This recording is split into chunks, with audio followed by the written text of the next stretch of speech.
বাংলার জমিনে গতকাল নির্বাচিত হয়েছে, আজকে নতুন নেতা নির্বাচিত হয়েছে সারা বাংলাদেশ। মিডিয়ার মাধ্যমে আজকের জুমার এই বয়ানটা তাদের কাছে পৌঁছায়া দিতে চাই রে। মায়ার নবী বলছেন, আল ইমামুল আদিল, যারা নেতা হইছ জানি না কয়দিন, যে কয়দিনই আল্লাহ রব্বুল আলামিন ক্ষমতার মসনাদে বসায়া দেয় আমাদেরকে, নিয়াত করব নিজে জুলুম করব না, ইমামুল আদিল হওয়ার চেষ্টা করব, ন্যায়পরায়ণ শাসক হওয়ার চেষ্টা করব। কারণ ন্যায়পরায়ণ শাসকদের এত দাম। মায়ার নবী বলেন, হাত উঠাইতে দেরি আছে, আল্লাহ রব্বুল আলামিনের ন্যায়পরায়ণ শাসকের দোয়া কবুল করতে দেরি না। আল্লাহ রাব্বুল আলামিন সকলকে ন্যায়পরায়ণ বানায় দেখ, ভালো বানায় দেখ। আমাদের এই সুজলা সুফলা পরিপাটি সবুজ শ্যামলের বাংলাকে যেভাবে বিশ্বের দরবারে আবারও আগের মতো উঁচু করা যায়, সেইভাবে যেন সোনার বাংলাদেশটাকে সকলে মিলেমিশে আমরা গড়তে পারি। আল্লাহ রাব্বুল আলামিন সেই জন্য যারা নতুন ক্ষমতা এসেছে, আল্লাহ তাদেরকে সহ আমাদের সবাইকে কবুল আর মঞ্জুর করুক। আমাদের এই সোনার বাংলায় আমরা যেন সবাই মিলেমিশে থাকতে পারি, দেশটা যেন ঠান্ডা হয়ে যায়, কোনো ঝগড়া মারামারি কাটাকাটি হানাহানি যেন না থাকে।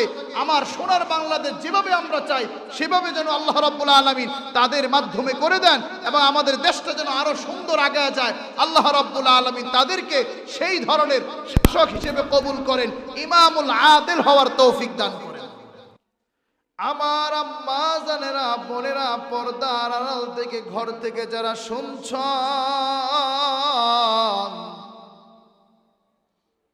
একটা কাঠের কোনো দাম নাই, কিন্তু ওই কাঠের সাথে যদি কোরআনের সম্পর্ক লাইগা যায়, ওই কাঠের নাম হয়ে যায় রেহাল।